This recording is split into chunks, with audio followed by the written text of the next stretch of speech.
검찰이 어제 국내로 송환한 김성태 전 쌍방울 회장을 상대로 이틀째 강도 높은 조사를 이어가고 있습니다. 김 전 회장에 대한 체포 시한이 내일 새벽까지인 점을 감안하면 오늘 안에 구속영장이 철구될 것으로 보입니다. 대장동 의혹 등과 관련해 검찰의 소환 통보를 받은 이재명 민주당 대표가 잠시 뒤 출석 여부를 직접 밝힐 예정입니다.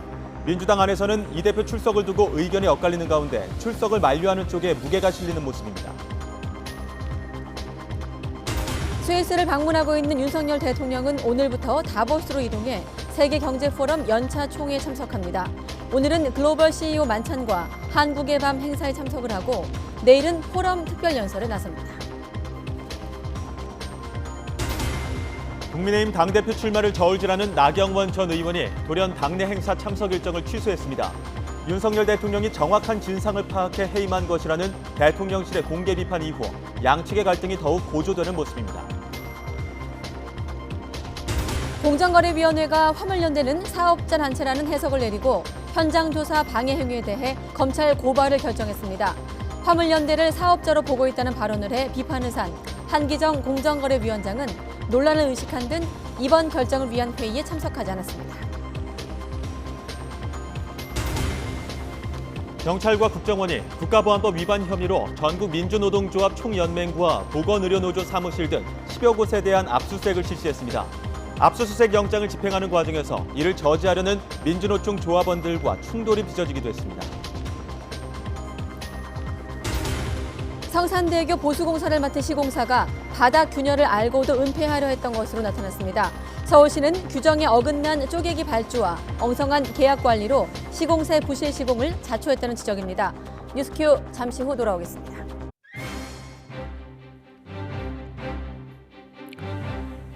여러분 안녕하십니까? 가장 빠른 종합뉴스 뉴스큐 시작합니다. 네, 이틀 전 검찰 소환 통보를 받은 더불어민주당 이재명 대표가 조금 전 입장을 밝혔습니다.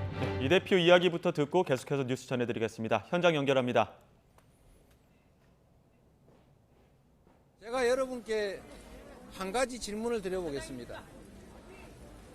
시장, 군수, 시도지사가 돈을 버는 게 회사 사장처럼 의무입니까? 개발 허가 내주고 민간 업체들이 100% 이익 다 차지하도록 지금까지 해왔지 않습니까? LH는 이명박 대통령과 국민의힘 국회의원 압박과 요청으로 민간에서 돈 벌 수 있게 대장동 개발 사업 포기하라고 요구하고 압박하지 않았습니까? 그러면 공공개발을 포기해버린 LH나 아니면 공공개발을 하지 않고 민간에 개발 허가해준 그 수많은 시도지사, 시장군수, LCT의 부산시장, 양평공흥지구의 양평군수는 그러면 배임죄입니까?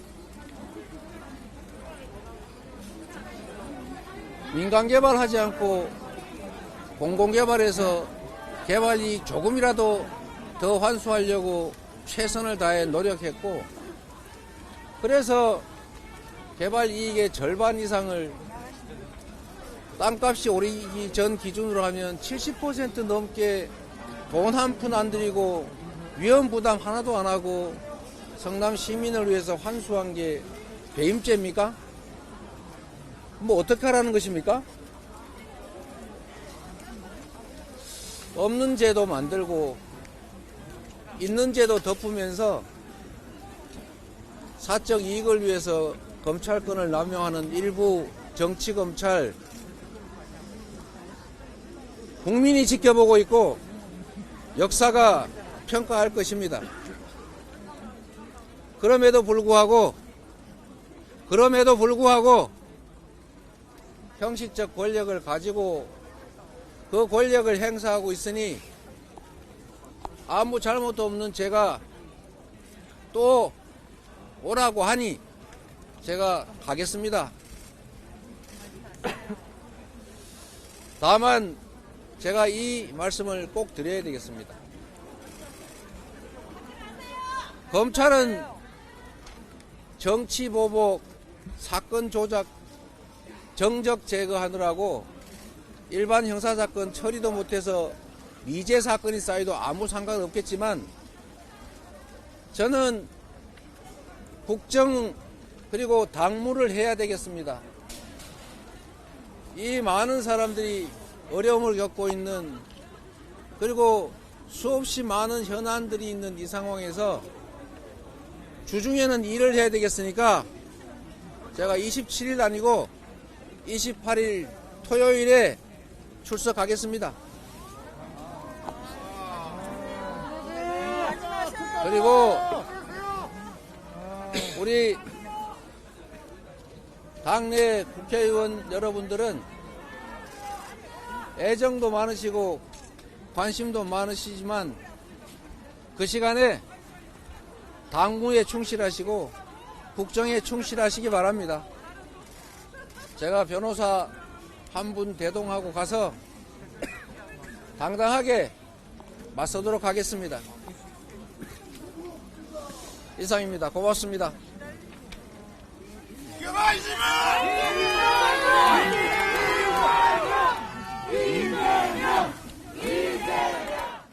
네, 민생 행보로 망원시장을 방문한 그 자리에서 자신의 검찰 소환에 대한 입장을 직접 밝힌 민주당 이재명 대표. 날짜가 바뀌었습니다. 일단 그대로 전하면 아무 잘못 없는 자신에게 검찰이 오라고 하니까 나가겠다. 그러니까 검찰 소환에 응하겠다. 하지만 날짜는 좀 바꾸겠다. 애초에 검찰이 통보한 날짜는 27일. 하지만 이재명 대표는 그 다음 날인 토요일에 검찰에 나가겠다라고 밝혔습니다. 참고로 지난 10일에 성남FC 후원금 의혹으로 직접 출석을 해서 조사를 받았고 엿새 만에 대장동 위례 관련한 의혹으로 소환 통보를 받았고 그저께 소환 통보를 받았고 이틀 뒤인 오늘 민생홍보 현장에서 스스로 입장을 직접 밝혔습니다. 당내 기류와는 조금 다르지만 이재명 대표가 입장을 밝혔습니다. 추가 내용은 또 속보 확인되면 다시 한번 여러분께 알려드리기로 하고 쌍방울 그룹의 각종 비리 의혹을 수사하고 있는 검찰은 김성태 전 회장을 다시 불러서 이틀째 조사를 이어가고 있습니다. 네, 검찰은 쌍방울 그룹에서 흘러나온 자금 출처와 사용처를 파악하는 데 수사력을 집중하고 있습니다. 관련 의혹을 수사하는 수원지검에 취재기자 나가 있습니다. 안동준 기자. 네, 수원지방검찰청입니다. 네, 어젯밤 자정 무렵까지 한 차례 조사를 받았고 지금도 조사 중인데 몇 시간째 받고 있는 겁니까? 네, 검찰은 수원구치소에서 하룻밤을 보낸 김성태 전 쌍방울그룹 회장을 오늘 다시 불러 오전 10시부터 조사하고 있는데요. 이제 6시간 정도가 지났습니다. 어제 김 전 회장은 인천국제공항을 통해 입국하자마자 이곳 수원지방검찰청으로 압송돼 자정 무렵까지 13시간에 걸쳐 강도 높은 조사를 받았습니다. 김 전 회장은 진술을 거부하거나 묵비권을 행사하지 않고 조사에 응하고 있지만 혐의 사실에 대해서는 부인하는 것으로 알려졌습니다. 김 전 회장에 대한 조사는 오늘도 저녁 늦게까지 이어질 전망입니다. 네, 검찰 수사는 지금 어디에 집중되고 있습니까? 네, 검찰은 쌍방울의 자금 흐름을 파악하는 게 김 전 회장을 둘러싼 여러 의혹을 푸는 열쇠라고 보고 있습니다. 따라서 검찰은 김 전 회장에 대한 체포영장에 적시된 배임과 횡령, 자본시장법 위반 혐의를 집중적으로 조사하고 있습니다. 쌍방울이 지난 2018년과 2019년 발행한 전환사채가 계열사를 통해 거래되는 과정에서 거액의 횡령과 배임이 있었고 비자금 조성으로도 이어졌다는 의혹인데요. 검찰은 이 자금이 이재명 더불어민주당 대표 변호사비 대납과 불법 대북 송금 의혹과 관련해 쓰였다고 의심하고 있습니다. 네, 아무래도 가장 주목받고 있는 대목이 변호사비 대납 의혹 대목인데 수사에 진전이 있는 겁니까? 네, 검찰은 아직 변호사비 대납을 입증할 만한 결정적인 단서를 찾지는 못했습니다. 다만 최근 쌍방울 관계자들을 불러 조사하면서 이 대표가 김 전 회장과 가깝다는 내용의 녹취를 확보해 신빙성을 분석하고 있습니다. 하지만 당사자인 김 전 회장과 이 대표는 서로를 알지 못한다며 관련 의혹을 강하게 부인하고 있습니다. 또 어제 이화영 전 경기도 평화부지사의 재판에 증인으로 출석해 김 전 회장과 이 대표가 가까운 관계였다고 검찰에 진술했다고 인정했던 쌍방울 전 비서실장도 오늘 YTN과의 통화에서 사내에서 돌던 이야기일 뿐 직접 듣거나 본 건 아니라고 주장했습니다. 결국 두 사람의 관계를 명확하게 입증할 물적 증거가 없는 만큼 검찰은 사용처에 대한 추가 수사가 필요하다는 취지로 구속영장을 주장할 거로 보입니다. 이런 가운데 불법 대북 송금 의혹은 이미 관련자들이 구속 기소돼 있고 김 전 회장도 앞서 언론 인터뷰에서 혐의를 일부 인정하는 발언을 하기도 해서 구속영장에 담길 가능성이 있습니다. 네, 체포영장 만료 시간도 가까워지고 있죠. 네, 체포영장 효력이 유지되는 건 내일 새벽 2시 40분까지인데요. 검찰은 늦어도 오늘 밤 김 전 회장에 대한 구속영장을 청구할 계획입니다. 김 전 회장 측은 영장 실질 심사를 포기하는 방안도 검토 중인 것으로 알려졌는데요. 김 전 회장이 이미 한 차례 해외로 도주한 전력이 있는 데다 검찰 조사에서 도주에 대한 잘못을 인정한 것으로 전해졌습니다. 구속될 가능성이 크다고 보고 구속심사에 힘을 빼지 않겠다는 의도로 풀이됩니다. 지금까지 수원지방검찰청에서 YTN 안동준입니다. 네, 이 내용을 토대로 김성태 전 회장 수사 상황, 또 이재명 대표 출석을 포함해서 잠시 뒤에 김광삼 변호사와 함께 좀 더 분석하겠습니다. 새해 첫 순방에 나선 윤석열 대통령은 스위스로 무대를 옮겨서 3박 4일 일정에 들어갔습니다. 윤 대통령은 우리 대통령으로는 9년 만에 다보스 포럼으로 불리는 세계 경제 포럼에 참석해 특별 연설에 나섭니다. 조은지 기자의 보도입니다. 윤석열 대통령 새해 첫 순방에 임하기 시작됐습니다. 아랍에미리트 국빈 방문을 마친 윤 대통령은 취리히로 이동해 3박 4일 스위스 일정에 시동을 걸었습니다. 첫 행보는 동포 간담회. 윤석열 대통령은 한국 스위스 수교 60주년을 맞아 새로운 60주년을 향해 더 노력할 거라며 두 나라 교류의 강화 의지를 밝혔습니다. 스위스와의 교역은 매년 최대치를 경신하고 있고 특히 제약, 바이오 등 미래산업 분야에서 협력 기회가 많아진다고 언급했습니다. 과학기술 경쟁 시대를 맞이해서 스위스와 같이 우리와 보편적 가치를 공유하는 기술 선도국들과 첨단 과학기술 협력을 강력히 모색해 나갈 것입니다.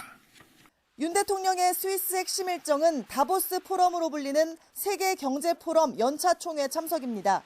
우리 대통령으로는 박근혜 전 대통령 이후 9년 만에 이곳을 찾는 윤 대통령은 전 세계 정치, 경제, 언론 리더들과 접촉면을 넓힐 계획입니다.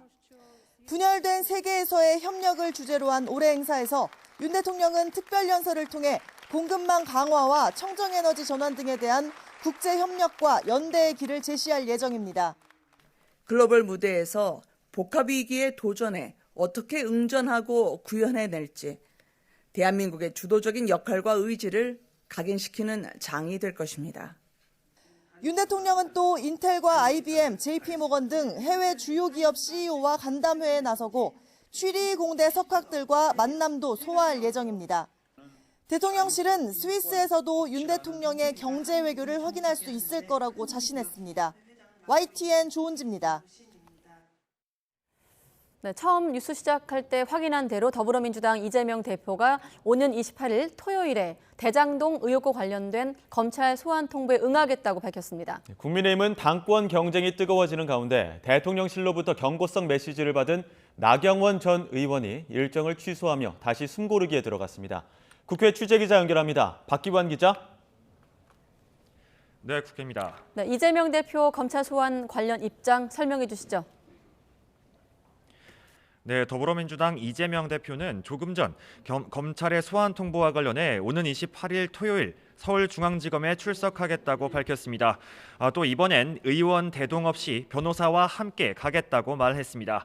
이 대표는 없는 죄도 만들고 있는 죄도 덮으면서 사적 이익을 위해 검찰권을 남용하는 일부 정치검찰을 국민과 역사가 평가할 것이라고 비판했습니다. 또 대장동 의혹과 관련해 민간 개발을 허용해 준 것이 배임이냐며 조목조목 반박하기도 했습니다. 앞서 이 대표는 엊그제 검찰의 소환 통보 이후 침묵을 지켜왔는데요. 당내에선 검찰의 출석 요구에 응해서는 안 된다는 분위기가 줄을 이뤘는데 이 대표 스스로 정면 돌파를 결심한 것으로 보입니다. 여권 상황도 알아보겠습니다. 유력 당권 주자인 나경원 전 의원 다시 자맹에 들어갔다고요? 네, 그렇습니다. 나경원 전 의원은 오늘 오후 예정됐던 대전시당 신년 인사회 참석을 돌연 취소했습니다. 정진석 비상대책위원장을 비롯해 김기현, 윤상현 의원 등 당권 주자들도 참석이 예정돼 있었는데요. 나 전 의원은 YTN과의 통화에서 통화할 상황이 아니라며 말을 아꼈습니다. 어제 저출산 고령사회위원회 부위원장직 해임이 윤석열 대통령의 뜻이었다는 대통령실의 이례적인 경고성 메시지 이후 적지 않은 충격을 받은 나 전 의원이 출마 여부를 저울질하며 숨고르기에 들어간 것으로 보입니다.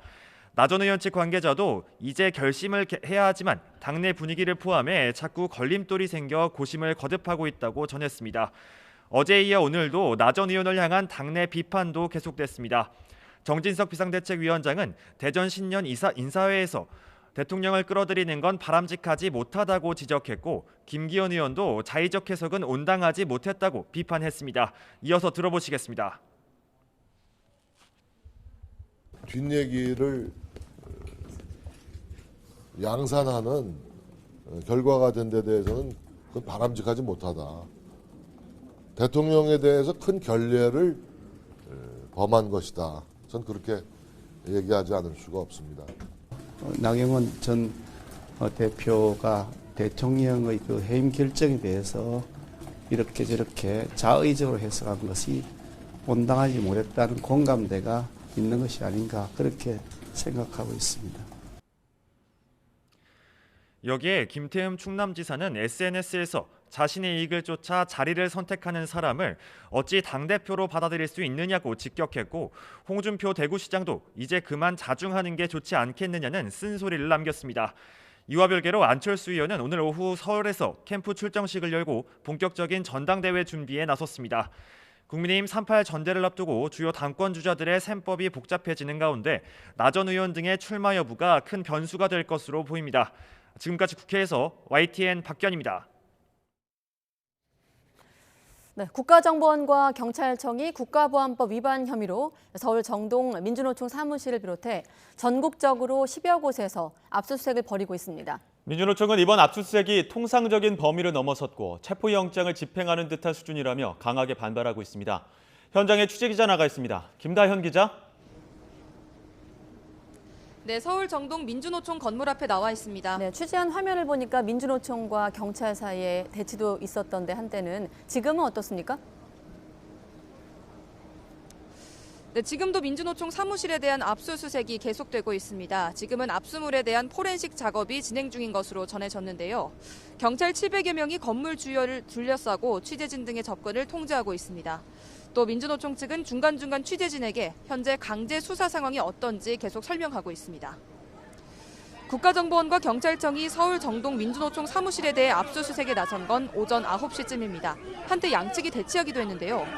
민주노총 측이 영장에 적시된 모 간부와 변호인의 입회를 허락하면 수색이 협조하겠다고 하면서 경찰과 국정원은 11시 반쯤부터 본격적인 압수수색에 돌입했습니다. 압수수색 영장에 적시된 혐의는 국가보안법 위반 혐의입니다. 경찰 관계자는 다만 민주노총 조직 전체가 아닌 소속 조합원 등 4명에게 적용된 혐의이고 이들에 대한 강제 수사에 나선 거라고 밝혔습니다. 구체적으로는 민주노총 조직국장 등 4명이 캄보디아와 베트남 등 해외에서 북한 공작원을 만나 지령을 받은 정황을 포착했다고 설명했는데요. 또 국정원은 YTN 취재진과의 통화에서 몇 년 동안 내사를 진행해 확보한 증거를 토대로 법원에서 압수수색 영장을 발부받았다고 설명했습니다. 민주노총 측은 마치 체포영장을 집행하듯 경찰이 밀고 들어왔다며 통상적인 국가보안법 사건에 대한 압수수색 수준을 뛰어넘었다고 규탄했습니다. 또 민주노총 압수수색 소식이 알려지면서 윤석열 대통령이 아랍에미리트 순방에서 말실수한 것과 이태원 참사 국정감사가 반쪽으로 끝난 것에 대한 보도가 언론에서 사라졌다고 주장했습니다. 이것이 언론에 나와야 하는데 오늘 이 민주노총에 대한 압수수색으로 이것들은 싹 사라졌습니다. 이것이 우연인지 아닌지는 상식 있는 언론인들, 국민들이 판단하실 수 있을 거라고 생각을 합니다. 현재 압수수색은 서울 영등포구에 있는 보건의료노조와 혐의를 받는 조합원의 자택 등 전국적으로 10여 곳에서 동시에 진행되고 있습니다. 지금까지 민주노총 앞에서 YTN 김다현입니다. 네, 속보가 들어왔습니다. 한 가지 확인하겠습니다. 부결이 됐네요. 이태원 참사와 관련해 유가족들에게 부적절한 발언을 한 국민의힘 김미나 창원시 시의원 제명 안건이 부결됐습니다. 창원시 의회 임시회에 상정된 제명안은 찬성 20명, 반대 20명, 무효 3명, 기권 1명으로 통과되지 못했습니다. 네, 제명 안건은 재적 의원 3분의 2 이상이 찬성에 필요합니다. 앞서 창원시 의회 윤리특별위원회는 윤리심사자문위원회 권고 등을 받아 제명 징계 보고서를 본회의에 상정했는데요. 한편 이태원 참사 경남대책회의와 이태원 참사 유가족들은 임시회 전 창원시 의회 앞에서 기자회견을 열고 김민아 시의원을 시의회가 제명할 것을 촉구하기도 했습니다. 네, 하지만 제명안이 부결됐다는 속보가 들어왔습니다. 네, 그리고 앞서 전해드린 대로 이재명 민주당 대표가 조금 전 검찰이 제시한 27일이 아니라 28일 출석하겠다고 입장을 밝혔습니다. 한편 어제 태국에서 압송된 김성태 전 쌍방울 회장은 이틀째 검찰의 강도 높은 조사를 받고 있는데요. 김광삼 변호사와 자세한 내용 짚어보겠습니다. 어서 오십시오. 네, 네, 안녕하세요. 안녕하십니까? 네, 그대로 전하면 오라고 하니 검찰에 출석을 하겠다. 하지만 날짜는 하루 다음 날, 통보받은 날짜 다음 날 가겠다라고 밝혔습니다. 네. 일단 이제 검찰이 소환을 통보를 했잖아요. 아마 굉장히 고민 많이 했을 거예요. 왜냐하면 나가느냐 나가지 않느냐. 사실 나가도 언론에 너무 주목을 받고 또 지난번에 성남지청, 성남 FC와 관련해서 소환 출석을 할 때는 굉장히 많은 지지자와 민주당 최고위원들이 다 모였잖아요. 네. 물론 이제 반대 진영에서도 반대 데모가 있었습니다만은 그래서 사실 이게 한 번 나가는 것이 쉽지는 않아요. 그리고 가장 중요한 부분은 이제 본인 입장을 생각해 보면 지금 검찰에서 대장동과 유례에 관련된 이제 조사를 하겠다는 거 아니에요. 그래서 이제 이틀간 조사를 하겠다는 건데 이제 대장동이나 유례라는 그 자체가 그 사건 자체가 엄청 복잡해요. 그래서 내용을 아마 굉장히 10년 전에 또 일이기 때문에 본인이 직접 어떤 일을 했다 하더라도 그걸 다 파악하기가 어려울 거예요. 이제 거기에 반해서 검찰은 엄청난 수사를 했잖아요. 상당한 시간에서 상당한 인력을 투입하고 많은 공무원을 조사하고 참고인 조사하고 문건에 대해서 압수수색하고 계좌 추적하고 자금 추적을 해놓은 상태거든요. 그래서 이재명 대표 입장에서는 검찰이 어떠한 문건을 갖고 있고 어떠한 증거를 갖고 있는가를 사실은 알기는 어렵죠. 아무리 뭐 호화 변호인단을 꾸린다 하더라도 이거 쉽지 않을 거예요. 그래서 일단 소환에 응하지 않는 것이 굉장히 부정적인 이미지를 줄 수 있기 때문에 소환에 응한 걸로 보이고요. 그런데 지금 검찰에서 소환한 날짜가 27일하고 30일 아닙니까? 근데 검찰이 27일 통보했는데 네 27일 나가겠다 하면 마치 검찰의 의도대로 가는 것처럼 느낄 수 있기 때문에 물론 경우에 따라서 27일에 뭐 어떤 행사를 할지 어떤 스케줄이 있을 수는 있겠죠. 근데 만약 없음에도 불구하고 28일로 정했다고 하면 약간 검찰에 끌려가지 않겠다는 그런 의도적인 그런 날짜 일정 조절도 있을 것이다 이렇게 볼 수도 있습니다. 날짜를 주도적으로 정한 부분은 지난 소환과 비슷한 부분이 있는데 이번에는 변호사만 한 명 대동하고 간다 이렇게 또 메시지를 전하기도 했습니다. 이것도 그때와 좀 다른 것 같은데요. 근데 이제 변호사만 한 명 대동을 한다고 그랬는데 모르겠어요. 이제 뭐 본인이 대동한다 하더라도 지지자들 다 모일 수 있고. 당내에는 당무에 집중하시길 바랍니다. 뭐 이렇게 메시지도 아까 그래서 이제 그 부분은 이제 어떻게 조절할지 모르겠는데. 사실은 뭐 많은 사람이 같이 대동하고 간다고 그래서 검찰이면 수사에 영향력이 있다랄지 유축된다고 볼 수는 없어요. 그리고 지난번에 워낙 많이 모였잖아요. 한 2,000명 이상 모였기 때문에 또 똑같은 그러한 상황이 반복되면 아마 대표 입장도 굉장히 부담스러울 거예요. 그래서 오히려 변호사 한 명으로 단추를 가는 것이 어떤 독립 수사적인 그런 이미지, 검찰에 대한 어떤 반발, 근데 이런 거에 대해서는 굉장히 제가 볼 때는 오히려 효과적일 수 있다. 그래서 오히려 지난번 같이 반복하는 것은 여론도 사실은 뭐 그렇게 우호적이 아닐 수도 있다고 이렇게 판단했을 가능성이 크다고 봅니다. 물론 오늘 변호사님과는 아무래도 법리적인 내용을 좀 더 하기 위해서 변호사님 모셨고 전국적인 어떤 정치적인 얘기는 또 다른 대담을 통해 다시 한번 확인하기로 하고 일단 대장동 위례신도시 개발 관련해서 배임과 부패방지법 위반 혐의 아니겠습니까? 그렇다 보니 말씀하신 대로 이 개발 사업 자체가 10년 넘게 장기간 진행이 됐고 한 번 더 소환이 필요하다 뭐 이런 시각도 있고요. 혐의 확인 과정은 어떻게 좀 진행이 될까요? 근데 원래 27일 아니면 30일 이렇게 언론 보도에 나왔는데 그게 아니고 검찰에서는 27일하고 30일 적어도 이틀 조사는 이제 필요하다 이런 판단을 한 것 같아요. 그래서 이틀 동안은 조사하겠다고 이제 통보를 한 걸로 보이고요. 아마 하루 만에 조사하기 어려울 거예요. 또 더군다나 조사가 또 날을 새면서 할 수 있는 조사는 아니기 때문에 네. 심야 조사는 요즘 뭐 하기 어렵지 않습니까? 그래서 아마 더군다나 이제 아까 말씀드린 것처럼 대장동이라는 거 유례 사업이라는 게 엄청나게 덩치가 큰 사업이고 네. 그 과정인 절차가 굉장히 복잡한 과정을 거쳤기 때문에 거기에 이제 이재명 대표의 어떤 관여 아니면 뭐 지금 구속돼 있는 사람과 어떤 공모 여부 이런 걸 판단하기 위해서 또 조사하기 위해서는 시간이 많이 걸려서 네. 아마 일반인 같으면 적어도 뭐 10번 가까이 부를 거예요. 그런데 이제 당대표라는 상징성이 있고요. 네. 또 예. 경우에 따라서는 자주 부르면 야당 탄압, 이제 검찰의 어떤 정치 보복 이런 프레임이 쓰일 수 있기 때문에 검찰에서도 가장 추격적으로 한 이틀 정도 조사하려고 하는 게 아닌가 싶습니다. 이 대표 소환 전에 관련자들을 좀 조사에 속도를 내고 있다 이런 언론 보도도 있는데 그런 걸 좀 포함해서 본다면 어떻게 전망할 수 있겠습니까? 일단 이 대표를 불렀다는 것은 조사가 거의 마무리됐다는 거예요. 그래서 지금 뭐 일부 관련자를 부르고 있는 것 자체는 이 대표 조사하기 전에 이제 세부적인 측면에 있어서 뭔가 검찰이 필요한 것들을 지금 어떻게 보면 맞춰가는 과정이다. 그렇지만 결과적으로 대장동이나 유래의 마지막 조사의 대상은 가장 성남시장으로 있었던 이재명 대표이기 때문에 제가 볼 때는 이제 수사는 거의 마무리 단계에 있다 이렇게 볼 수 있습니다. 예, 이 대표 출석 그 결단하기 앞서서 지난 밤에 그 SNS에 성남 FC 의혹 네. 관련해서 또 서면 진술서를 올렸거든요. 네네. 이 부분은 검찰과의 어떤 수사 공방에서 어떤 영향을 미칠까요? 일단 이제 원론적인 얘기를 많이 했죠. 그리고 그날 출두하기에 앞서서 한 뭐 해명과 관련된 또 연설을 했지 않습니까? 네. 뭐 10분 넘게 한 15분 가까이 했는데 그 내용이 거의 다 적혀 있어요. 그래서 이제 두 가지 측면이죠. 하나는 이제 법적으로 죄가 되지 않는다는 거. 예. 또 어떻게 보면 이제 정치적 차원에서 내가 사유하려는 것도 아니고 내가 받은 게 하나도 없다. 그런데 왜 나를 성남 FC와 관련해서 죄가 있다고 검찰에서는 인정을 하고 이제 기소를 하고 하려고 하느냐. 예. 거기에 대한 반박 자료예요. 그런데 성남 FC도 사실 복잡한 절차 과정을 겪었기 때문에 예. A4 용지 6장으로는 굉장히 부족한 측면이 있죠. 근데 제가 아까 말씀드린 것처럼 이재명 대표 입장에서는 검찰이 어떠한 카드를 가지고 있느냐를 알기가 힘들기 때문에 예. 일단 조사는 받되 피상적인 측면에 있어서만 진술을 하고 그 다음에 이제 법원에 가서 이제 검찰이 다 기록과 증거를 다 제출하거든요. 네. 그러면 그걸 전부 다 받아본 다음에 방어를 하겠다 이제 그런 전략적인 차원이라고 봅니다.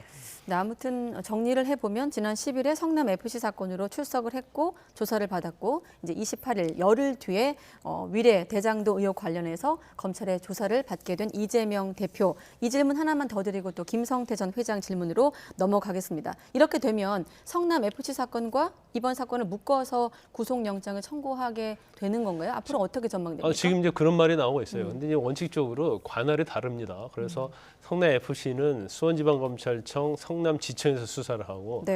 대장동이나 유례 사건은 이제 서울중앙지검에서 수사를 해요. 예. 영장을 청구하려면 사실 따로따로 해야 하거든요. 예. 근데 검찰 입장에서 보면 굉장히 부담이 있을 거예요. 왜냐하면 FC에 대해서 영장을 청구했는데 또 국회에서 체포동의안이 부결되고 또 중앙지검에서 대장동과 유례 관련해서 영장을 청구했는데 또 부결이 되고 예. 네. 그럼 검찰 입장에서도 또 야당 입장에서는 이건 너무 정치적으로 이용하는 게 아니냐 그런 비판을 받을 수 있기 때문에 예.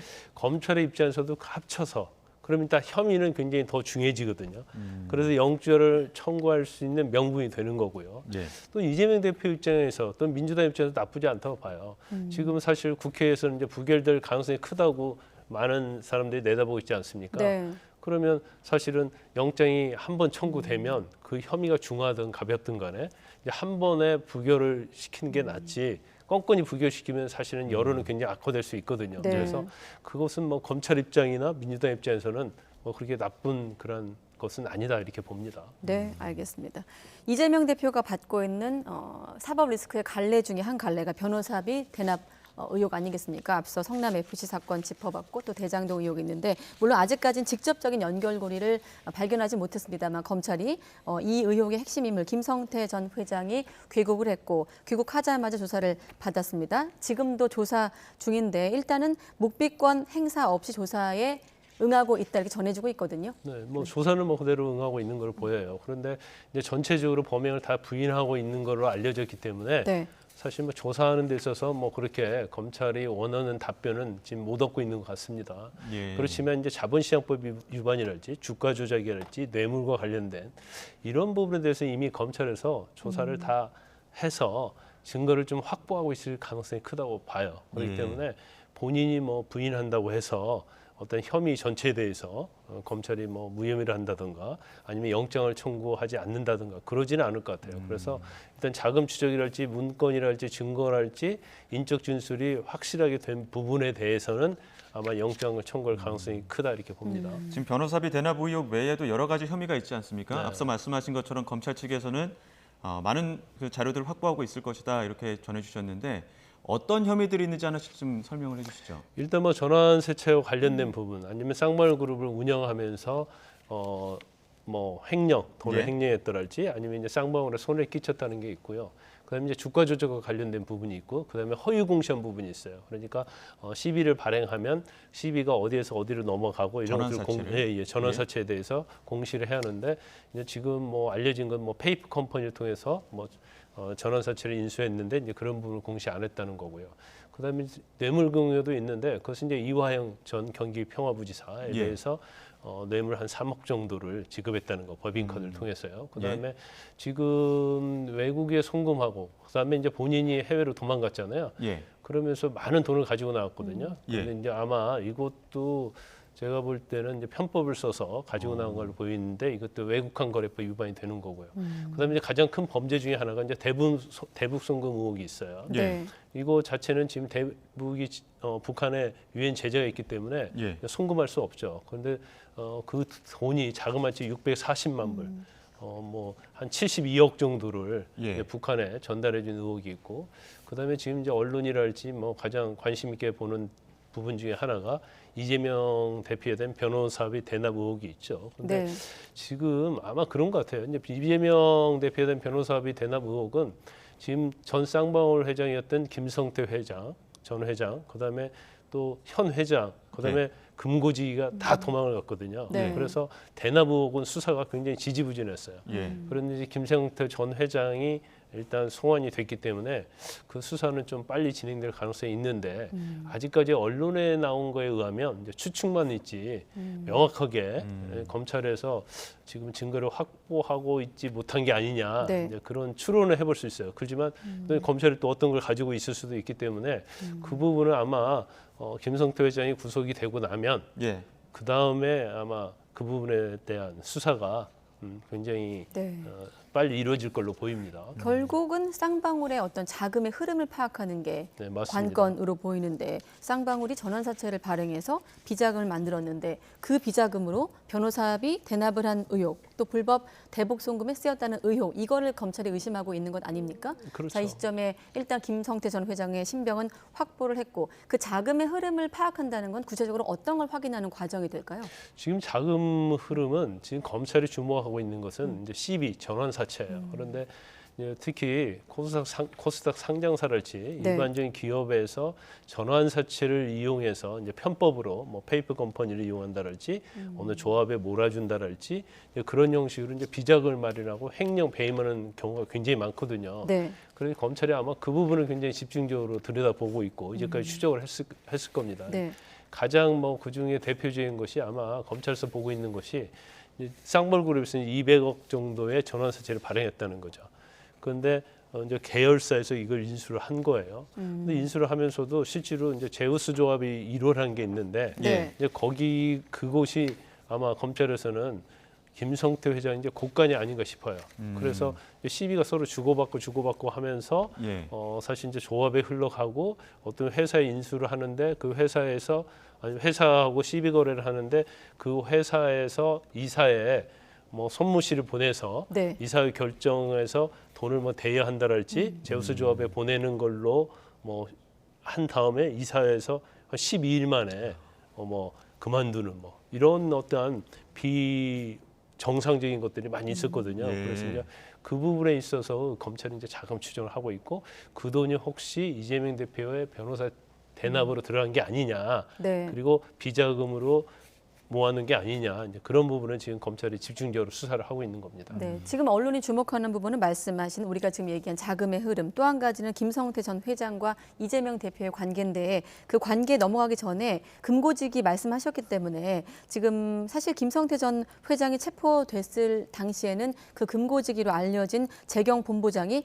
귀국 의사를 밝혔거든요. 그랬다가 돌연 번복을 한 상황인데 지금 자금 흐름을 파악하려면 이 부분도 핵심 인물이 될 텐데 변수가 될까요? 변수가 되죠.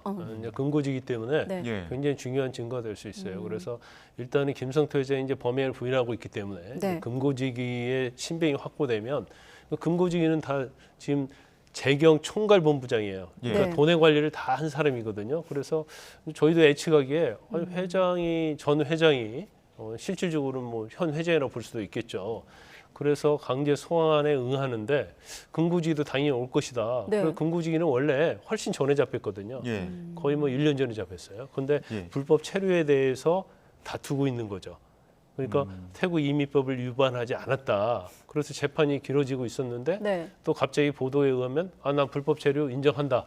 그리고 강제 송환 당하는 걸 뭐 인정하겠다. 그렇게 얘기했다가 다시 또 이게 원점으로 갔단 말이에요. 그런 걸 보면 아마 이제 김성태 회장하고의 변호사랄지 아니면 내부에서 어떠한 자기들끼리 어떤 뭐 협의가 있었을 가능성이 크다. 그래서 뭐가 어떻게 가는 것이 우리에게 유리할 것인가. 특히 이제 김성태 전 회장의 입장에서 네. 어떤 처벌이랄지 이런 거에 대해서 아마 검토를 많이 한 걸로 보여요. 그렇기 때문에 아마 금고지기도 한국에 들어오겠다 했다가 이걸 부인하고 예. 그런 상황이기 때문에 아마 검찰의 입장에서는 수사하는 데 있어서 좀 난항이 있을 수 있어요. 그렇군요. 김성태 전 회장 입국하기 전에 언론 인터뷰하지 않았습니까? 네. 그때 당시에는 이재명 대표 모른다. 뭐 지금도 마찬가지로 그런 주장을 하고 있지만 이러한 과정이 한동훈 법무부 장관이 보기에는 이거 과거에도 있었던 일이다. 관련자들끼리 어떤 신호를 주고 말 맞추게 하는 거다. 이렇게 이야기를 하고 있는데 이것도 맞습니까?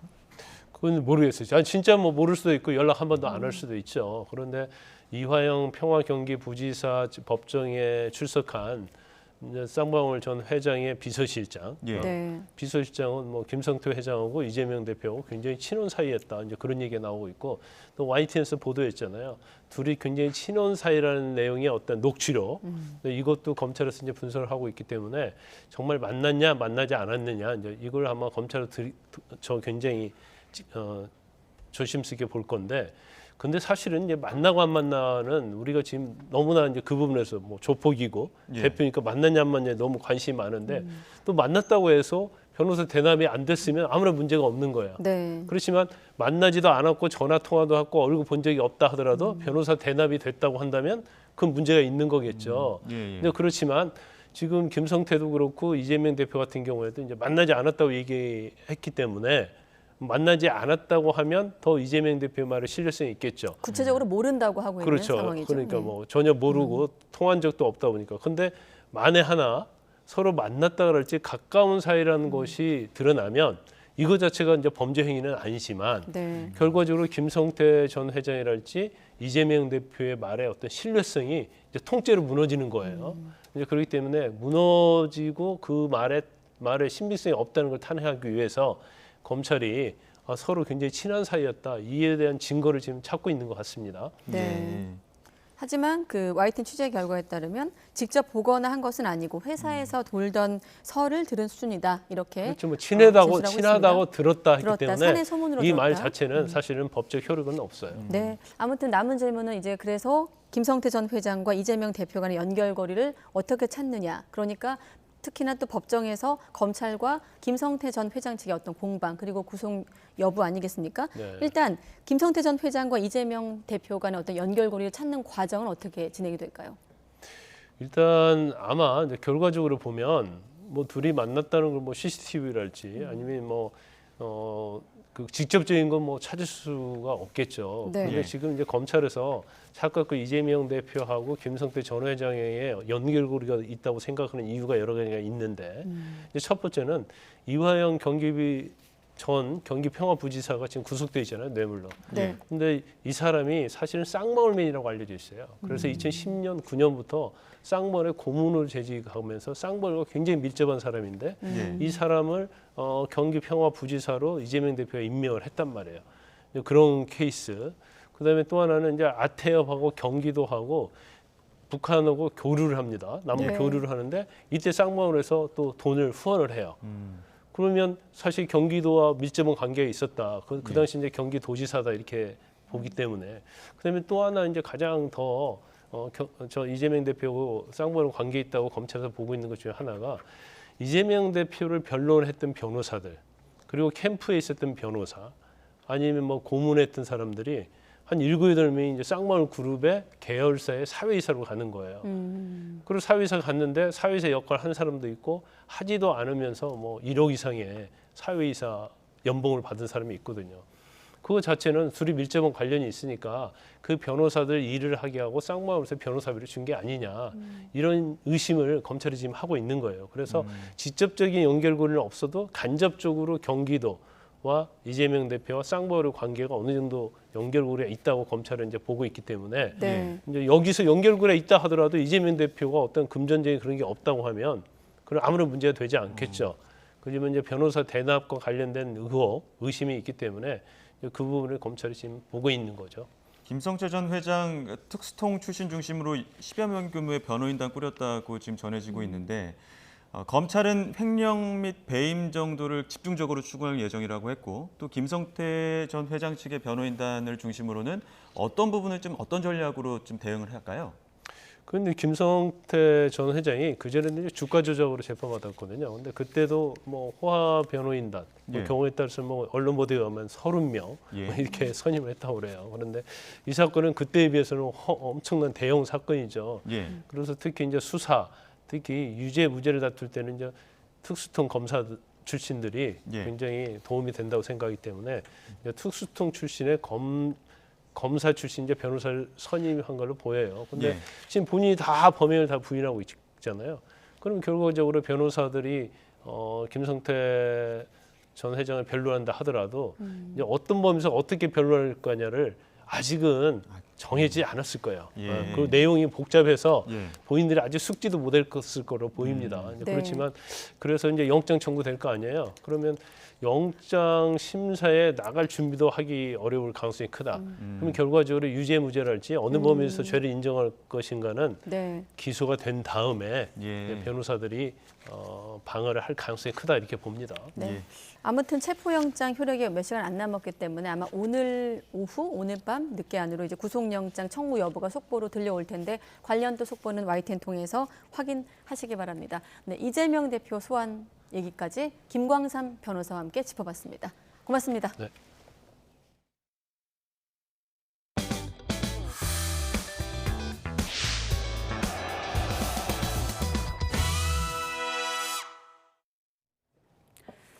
공정거래위원회가 현장 조사를 거부했던 화물연대를 검찰에 고발하기로 했습니다. 화물연대를 사업자 단체로 보고 공정거래법상 조사방해 혐의를 적용했습니다. 화물연대 측은 정해놓은 결론이란 반응입니다. 이영원 기자입니다. 화물연대가 총파업에 대한 공정거래위원회 조사를 방해한 혐의로 고발됐습니다.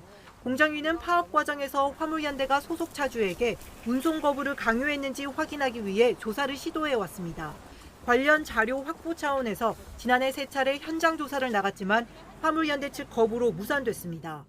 공정위는 이런 행위가 조직적이고 고의로 이뤄졌다며 지난 16일 열린 전원회의에서 검찰 고발을 의결했습니다. 사업자가 공정위 조사를 고의로 거부, 방해할 경우 3년 이하의 징역이나 2억 원 이하 벌금을 물리도록 한 공정거래법을 적용한 겁니다. 지난해 특수고용노동자로 구성된 건설노조를 사업자 단체로 보고 과징금을 부과했는데 화물연대에 대한 판단도 같았습니다. 화물연대에 소속된 그 화물 차주를 사업자로 판단하고 있습니다. 조사 방해가 지금 상당히 조직적으로 심각하게 한기정 위원장의 이런 발언이 있었던 만큼 화물연대 측은 예상한 결과라는 반응입니다. 조사 중인 사건에 긍정도 부정도 하지 않는다는 원칙을 깨 고발당할 정도로 편파적이었다며 이미 결론을 정해놓고 심의했다는 겁니다. 이에 관련 조사를 모두 거부했는데 피시민의 거부로 조사가 아예 이루어지지 않은 건 이번이 처음입니다. 저희가 노동조합인데 이걸 사업자 단체라고 무리하게 규정 짓고 무리하게 조사를 추진한 것에 대해서 굉장히 유감이고요. 노조 탄압을 목적으로 고발까지 진행한 것으로 저희는 판단을 하고 있어요. 법적 대응을 현재 논의 중이고 공정성 시비를 의식한 듯 한 위원장은 다른 일정을 이유로 이번 의결에 참석하지 않았습니다. 한 위원장 불참에도 제적위원 과반 찬성으로 고발 결정을 한 만큼 앞으로 화물연대 파업 과정에 대한 공정위 조사가 본격화할 것으로 보입니다. YTN 이영훈입니다. 출근길 지하철 탑승 시위를 벌여온 전국 장애인 차별철폐연대가 오세훈 서울시장과의 단독 면담을 거듭 요구했습니다. 앞서 전 장현은 오 시장과의 면담을 요구한 뒤 내일까지 탑승 시위를 중단하기로 했습니다. 하지만 양측이 면담 형식 등을 놓고 평행선을 달리면서 모레부터 지하철 탑승 시위가 재개될 가능성이 큰 상황입니다. 1차 실내 마스크 의무 해제 시점은 설 연휴 일주일쯤 뒤인 오는 30일 0시가 유력한 것으로 보입니다. 정부는 모레 열리는 중대본 회의에서 일정을 최종 결정한 뒤 발표할 예정입니다. 취재기자 연결해서 좀 더 들어보겠습니다. 장하영 기자. 네, 사회 2부입니다. 네, 곧 푼다. 실내 마스크 곧 푼다는 뉴스는 계속 보도하고 있는데 그럼 모레 최종 결정이 되는 겁니까? 네, 실내 마스크 조정 일정은 오는 20일 열리는 다음 중대본 회의에서 결정해 발표할 예정입니다. 어제 전문가 자문기구인 국가감염병 위기대응 자문위원회 회의가 열렸는데요. 전문가들은 실내 마스크 의무를 권고로 전환할 수 있는 요건을 갖췄다는데 의견을 모은 걸로 전해졌습니다. 앞서 기준으로 세웠던 4가지 지표 대부분을 충족했고 변수였던 중국의 유행 상황도 정점을 지난 걸로 판단하고 있기 때문입니다. 설 연휴가 끝난 직후인 25일과 연휴 다음 주 월요일인 30일로 후보가 좁혀졌는데 지금까지 대부분의 방역 조치가 월요일 기점으로 시행되거나 해제됐다는 점을 고려하면 30일이 유력한 걸로 보입니다. 이상민 행정안전부 장관도 오늘 중대본 모두 발언에서 올겨울 코로나19 유행이 정점을 지나고 있다며 방역 상황이 전반적으로 안정화되고 있다고 평가했습니다. 이 장관은 그러면서도 다가오는 설 연휴에 이 상황이 다시 나빠지지 않을까 우려했는데요. 특히 60세 이상 고령층이 설 연휴 전에 추가 접종을 마치기를 당부했습니다. 대중교통 내에서의 마스크 착용 등 개인 방역 수칙을 철저히 지켜주시기 바랍니다. 아직 동절기 추가 접종을 받지 않은 60대 이상 국민께서는 가급적 설 연휴 이전에 접종을 맞춰주시기 바랍니다. 네, 한마디로 30일이 유력해 보인다. 하지만 모레 결과를 좀 지켜봐야 될 것 같고. 자, 오늘 발생 현황은 어떻습니까? 네, 오늘 신규 환자 수는 36,908명으로 수요일 발표 기준으로 13주 만에 가장 적습니다. 지난주 수요일보다 절반 가까이 줄었습니다. 위중증 환자는 490명으로 조금 내려왔고 어제 하루 숨진 사람은 43명입니다. 주간으로 살펴보면 지난주 하루 평균 신규 확진자가 일주일 전보다 27.5% 감소했고 유행 추이를 알 수 있는 감염 재생산 지수 역시 0.85로 2주 연속 1 아래를 보여 국내 코로나19 유행이 확연한 감소세를 보이고 있습니다. 위중증 환자와 사망자 수도 감소세로 돌아섰습니다. 그 위중증 환자의 경우에도 지난주까지는 다소 이렇게 증가 추세까지도 관찰이 되었으나 이번 주 들어서는 감소하는 경향으로 전환이 되었다라고 보고 있습니다. 오늘 해외 유입 사례는 80명으로 이 중 67.5%가 중국발 입국자입니다. 현재 중국발 단기 체류 입국자의 양성률은 4.3%입니다. 지난주 중국발 입국자 양성률은 5.8%로 중국발 입국자에 대한 검역이 강화된 첫 주 18.1%보다 3분의 1 미만으로 떨어졌습니다. 지금까지 사회 2부에서 YTN 장하영입니다. 설 연휴인 22일부터 23일까지 이틀 동안 인천공항과 서울역에서 출발하는 열차의 막차 시간이 연장이 됩니다. 인천공항 2터미널역 막차 시간은 오후 11시 50분에서 다음 날 새벽 1시 15분으로, 서울역은 오전 10시에서 새벽 1시 10분으로 연장됩니다. 또 막차 운행 구간도 인천공항 출발 열차는 서울역까지, 서울역에서 출발하는 열차는 인천공항 2터미널역까지로 늘어납니다. 코로나19 대유행 이후 3년 만에 가족들과 한자리에 모이는 대면 설 연휴가 다가오고 있습니다.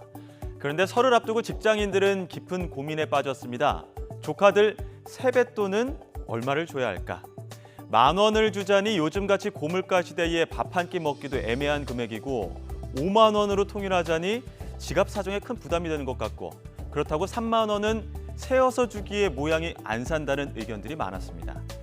차라리 3만 원권 지폐가 나오면 좋을 것 같다는 우스갯소리도 등장할 정도인데요. 많은 직장인들이 생각하는 적절한 세뱃돈은 얼마일까요? SK커뮤니케이션즈가 지난달 28일부터 이달 4일까지 성인 남녀 6,044명을 설문한 결과인데요. 응답자 43%가 5만 원을 세뱃돈 적정선으로 꼽았고요.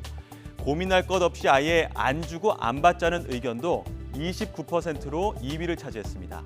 다음으로는 만원권이 15%, 10만 원권 10% 순이었습니다. 많은 직장인들이 세뱃돈을 고민하는 이유, 실제로 명절 비용에서 이 세뱃돈이 상당 부분을 차지하기 때문입니다. 직장인 1,035명을 대상으로 설날 경비에 대해 실시한 여론조사에서도 확인되는데요. 직장인들이 설 연휴에 사용할 것으로 예상되는 경비는 평균 54만 원으로 조사됐고, 여기서 세뱃돈 예산은 16만 4천 원에 달했습니다. 특히 기혼 직장인이 미혼 직장인보다 2배 더 많은 세뱃돈을 지출하는 것으로 조사됐습니다. 세뱃돈은 주머니에 돈이 떨어지지 말라는 의미에서 돈의 씨앗을 심어준다는 뜻도 있습니다. 치솟는 물가와 달리 월급은 제자리 걸음이다 보니 세뱃돈 지출이 예전보다 더 부담스러워진 게 사실인데요. 액수의 크고 작음을 떠나서 이 복돈이라는 의미와 상징을 가득 담아 각자의 주머니 사정에 맞게 세배의 원래 의미를 되새기는 명절 맞이하시기 바랍니다. 주는 사람도 받는 사람도 말이죠. 네, 세입자가 집주인 동의 없이 집주인이 미납한 국세 내역을 열람할 수 있는 보증금의 기준액이 1,000만 원으로 확정됐습니다. 또 물가 인상을 반영해 4월부터 맥주는 1리터에 30.5원, 탁주의 경우는 1.5원 더 오를 예정입니다. 올해부터 바뀌는 세법 시행령 내용, 오인석 기자가 보도합니다. 최근 빌라왕 전세 사기에서 보듯 집주인의 국세 체납액이 보증금 규모를 넘으면 세입자의 보증금 회수는 막막해집니다. 기존 법령은 미납 국세 열람은 집주인 동의가 있어야 가능했습니다. 하지만 세입자의 보증금 보호 강화를 위해 미납 국세 열람 제도가 바뀝니다. 정부는 국세징수법 시행령을 개정해 보증금이 1,000만 원을 넘는 임대차 계약을 체결한 세입자는 집주인의 동의가 없어도 임대차 계약일부터 개시일까지 집주인의 미납 국세 열람이 가능하도록 했습니다. 적용 시기는 임대차 개시일, 즉 입주일이 4월 1일 이후부터입니다. 전세 사기 피해 방지를 위한 미납 국세 열납 제도가 도입이 됐는데, 이거를 실효성을 강화하기 위해서 임대인의 동의 없이 임대인의 미납 국세를 열람할 수 있는 임차인의 범위를 1,000만 원 초과 보증금을 계약한 임차인으로 규정을 했습니다. 보증금 최우선 변제 금액을 기존보다 500만 원씩 일괄 상향하는 개정안도 조만간 공포됩니다. 지역별로는 서울 5,500만 원, 수도권은 4,800만 원, 광역시는 2,800만 원입니다. 지난해 소비자 물가가 5% 넘게 오르면서 맥주와 탁주 가격이 오는 4월부터 각각 리터당 30.5원과 1.5원 오릅니다. 7월부터는 비회원제 골프장의 개별 소비세 면세가 없어집니다. 이용료가 비싼데도 이른바 사치세가 면제되는 불합리를 바로잡는 차원입니다. YTN 오인석입니다. 네, 성산대교 보수공사 심각한 실태, YTN이 서울시 감사 결과를 토대로 연속으로 보도하고 있습니다. 네, 취재진이 확인해보니 보수공사 업체는 균열을 알고도 은폐하려 했고, 서울시는 규정에서 벗어나 쪼개기 발주와 엉성한 계약 관리로 첫 단추부터 잘못 끼운 것으로 드러났습니다. 이준엽 기자가 취재한 내용 먼저 리포트를 보시고 현장에서 이야기 더 추가로 들어보도록 하겠습니다. 성산대교 남북단 성능개선공사의 부실함이 낱낱이 드러난 계기가 된 건 바로 바닥판에 생긴 균열입니다. 그런데 서울시가 감사해보니 시공사는 이미 바닥판을 설치하자마자 이 균열을 발견했던 것으로 확인됐습니다. 북단 바닥판 설치가 끝나고 초기 점검에서 드러난 균열이 900개. 점검업체가 이 상태로는 바닥판 상태가 C등급 이하로 나올 수 있다고 시공사에 이야기하자 시공사는 감리사와 서울시 몰래 이를 이미 보수하고 보수가 끝난 상태를 기준으로 보고서를 작성하기로 점검업체와 입을 맞췄습니다. 더 황당한 건 점검업체가 보수 결과조차 확인하지 않고 최고인 A등급으로 보고를 올린 겁니다. 이들 은폐업체들의 계약 과정은 더욱 수상했습니다. 원래 성산대교 보수공사 같은 경우는 전체를 단일 공사로 발주하는 게 원칙입니다. 그런데 서울시는 다리를 3개로 쪼개서 발주했습니다. 종합건설업 면허가 필요한 사업인데 엉뚱한 시설물 유지관리업 면허를 입찰 자격으로 두기도 했습니다. 결과적으로 특정 업체가 입찰에 유리해졌고 사업 규모에 따라 달라지는 안전 기준도 완화됐습니다. 분리해서 발주해버리게 되면 저급한 그런 분류 활동만을 요구하는 그런 거 대상이 되기 때문에 품질 관리 측면에서는 굉장히 약화돼 버리니까. 심지어 남단에서 금이 간 바닥판을 만든 업체는 하도급 관계도 없고 무면허에 기술도 없는 엉뚱한 업체였습니다. 시공사가 하도급을 준 업체가 불법 재하도급을 맡겼는데 시공사는 심지어 불법 재하도급 업체도 아닌 제3의 업체가 바닥판을 만드는 것을 현장에서 확인하고도 눈감았습니다. 성산대교 북단에서도 실적이 전혀 없는 회사가 다른 회사 실적을 가져다 하도급 승인을 받아 감사위원회가 특혜라고 명시하기까지 했습니다. 어떤 선도자 역할을 하던 그런 모습이 도저히 믿기지 않을 정도로 충격을 받을 수밖에 없습니다. 이처럼 성산대교 성능개선공사는 계약부터 시공과 감독까지 종합적으로 문제투성이었습니다. 쪼개기 발주로 첫 단추부터 잘못 끼운 서울시가 책임에서 자유로울 수는 없어 보입니다. YTN 이준엽입니다. 네, 지금 저희 뒤로도 성산대교의 모습이 보이고 있는데 지금도 차량 통행이 많아 보이죠? 한강다리 가운데 통행량 2위를 기록하는 성산대교 보수공사가 한마디로 엉망진창이란 얘기입니다. 이준엽 기자가 성산대교 앞 현장에서 취재 내용 전해드립니다. 현장 연결합니다. 이준엽 기자. 네, 서울 성산대교 앞에 나와 있습니다. 네, 그러니까 우리가 오늘 할 얘기를 한 문장으로 요약하면 다녀도 될까 아니겠습니까? 그 얘기를 하나씩 할 텐데 일단 무슨 공사를 하고 있는지부터 알려주시죠. 네, 지금 제가 나와 있는 곳은 성산대교 북단에 있는 한강공원인데요. 저 뒤쪽으로 남단에서는 바지선들이 교량 기둥 가까이 붙어 있는 모습이 원래는 보여야 하는데 지금 화면상으로 잘 보이는지는 모르겠습니다. 성산대교 점검과 수리를 위해서 접안해둔 건데 이곳 북단에서도 공중비계, 그러니까 임시 작업대를 설치하는 작업이 한창인 상황입니다. 오는 3월부터 다리 아래쪽 바닥판을 모두 정밀 점검하고 보수하기 위해서 바닥판에 접근할 수 있는 작업대를 까는 겁니다. 지난 2017년부터 2021년까지 이뤄진 성산대교 남북단 성능 개선 공사가 앞서 리포트에서 보셨듯이 엉망진창이었다는 게 서울시 감사에서 드러났기 때문입니다. 작업대 설치가 마무리되면 정밀 검사를 하고 또 균열을 메우는 식으로 보수할 예정입니다. 보수가 끝난 뒤에는 균열이 생긴 부분에 계측기를 설치해서 한강 교량 온라인 안전감시 시스템을 통해서 실시간으로 이상 유무를 확인할 수도 있게 할 방침입니다. 네, 더 구체적으로 짚어보겠습니다. 지금 다리에 무슨 문제가 있는 겁니까? 네, 일단 제일 중요한 건 안전이죠. YTN이 지난해 3월에 다리에 금이 갔다는 소식을 처음으로 전했습니다. 보도 이틀 만에 오세훈 서울시장이 현장을 직접 점검하고 정밀 안전진단과 엄격한 감사를 약속했습니다. 감사 결과는 지난달 말에 나왔는데 안전 문제가 여기에 고스란히 드러나 있습니다. 보고서에서는 금이 갔던 바닥판의 안전성을 담보할 수 없다고 명시했습니다. 그래픽 보시면서 말씀드리겠습니다. 시공사가 측량도 해보지 않고 바닥판을 만들기 시작해서 최대 10cm까지 아기가 맞지 않아서 튀어나온 부분이 생기기도 했고요. 바닥판에 들어가는 철근도 측정한 14지점 가운데 9개 지점에서 설계도와 달리 성글거나 빽빽하게 배치됐습니다. 또 공사를 마치기 전부터 균열이 900개 넘게 발견됐는데 시공사 측이 몰래 이미 보수를 했습니다. 그런데도 7개월이 지나서 또다시 조사를 해봤을 때 균열이 여전히 510개에 포착됐습니다. 그러니까 고치고도 균열이 다시 발견된 건데 균열이 새로 생기는 것이거나 아니면 제대로 안 고친 것이거나 둘 중 하나겠죠. 네. 자, 시공 과정과 감독에서부터 문제가 있었다고요? 네, 균열이 생길 만한 그런 막무가내 공사였습니다. 바닥판은 성산대교에서 242km나 떨어진 전북 김제와 정읍에서 제작됐는데 콘크리트 판이 원래 균열에 굉장히 취약합니다. 그런데 시공사 측은 적재함 길이보다 1m에서 3m 튀어나온 상태로 바닥판을 실어서 이동시켰고 바닥판 보호 조치는 아무것도 하지 않았습니다. 바닥판을 다리에 설치할 때도 이미 깔아둔 바닥판이 손상되지 않게끔 조금씩 날라서 공사 지점까지 옮겨야 하는데 규정보다 27톤이나 초과한 과적 트레일러로 계속해서 공사 지점으로 옮기면서 바닥판에는 무리가 갈 수밖에 없었습니다. 또 정밀 측량 없이 완충제를 설치하거나 바닥판 1개에 5개씩 원래 설치해야 하는 진동방치 장치를 아예 안 끼우기도 했습니다. 이 과정에서 감독은 매우 허술했는데요.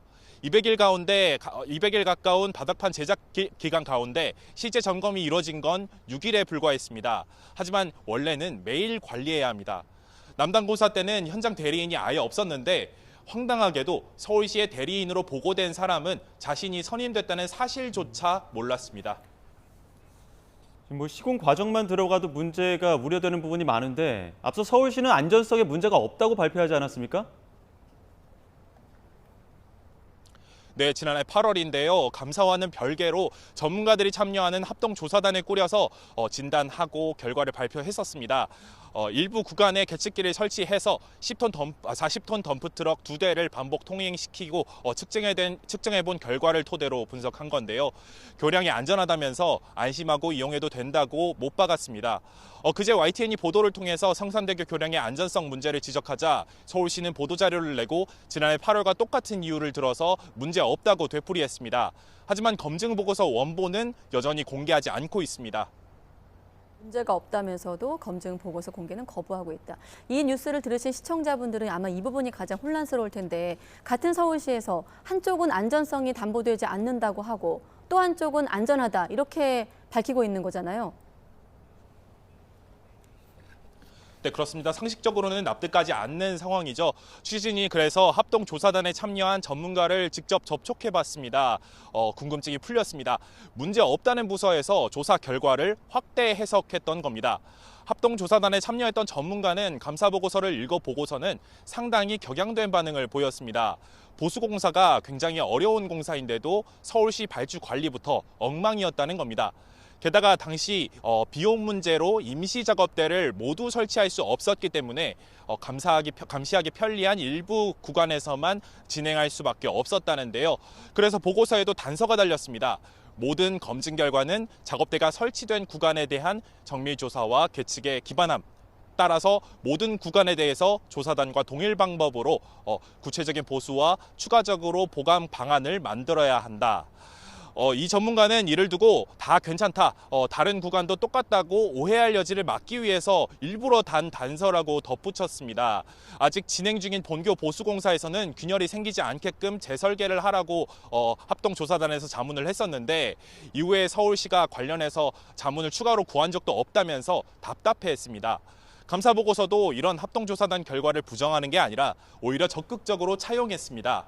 그래픽이 나와 있듯이 가장 많이 균열이 일어난 곳이 빠진 일부에서만 검증이 이루어지면서 추가로 관찰이 필요하고 또 장기적인 관찰도 필수라는 겁니다.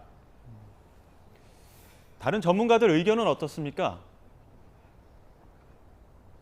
네, 저희가 다른 전문가들도 접촉을 해봤는데 앞서 말씀드린 합동조사단 전문가는 교량이 구조적으로 당장 안전한지를 확인하는 전문가입니다. 그런데 전문가들이 시공 당시 품질의 면에서 보면 더 문제가 많다고 지적했습니다. 감사보고서를 보면 보수공사 시공사들이 교량 시공에서 법을 지키지 않거나 설계를 따르지 않은 부분이 굉장히 많이 확인되는 상황인데 이렇게 미리 정해둔 안전과 품질을 위한 기준을 어기면 중장기적으로 문제가 생길 수밖에 없다는 설명입니다. 전문가입니다. 전문가 말씀 직접 들어보시겠습니다.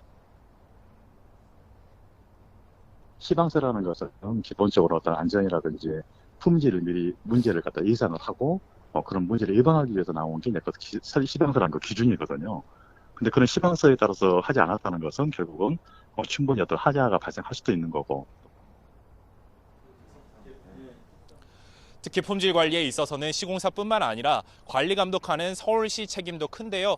서울시는 성수대교와 삼풍백화점 붕괴라는 큰 아픔을 겪으면서 책임감리제도 강화를 비롯한 관련법과 제도 개선을 선도해온 것으로 평가받고 있습니다.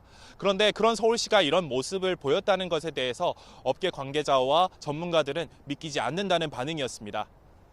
네, 지금 이준엽 기자가 방금 말한 바로 그 대목, 성수대교 사고를 겪은 우리 사회이기 때문에 이런 뉴스에 더 주목하는 것 아니겠습니까? 지금 계속 저희 뒤로 성산대교 모습 보여드리고 있는데 아마 운전하시면서 YTN 뉴스 들으시는 분들도 계실 것 같습니다. 가장 중요한 질문. 자, 그러면 성산대교를 매일 이용하고 있는 시민들 어떻게 해야 되는 겁니까? 네, 일단 한마디로 말씀드리자면 지금 당장 다리가 무너질 수도 있다는 건 전혀 아닙니다. 당분간은 차량이 다닐 수 있습니다. 합동조사단 발표 결과도 그런 맥락으로 해석하는 게 적절할 듯합니다. 그러나 잘못 보수된 다리인 건 분명하고 원래 설계와 하중대로 얼마나 버틸 수 있을지는 확신하기 어렵습니다.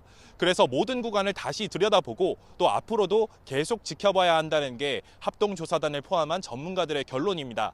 제 뒤로 지금도 차량이 계속 오가고 있는데요. 성산대교 하루 통행량이 15만 대 정도라고 합니다.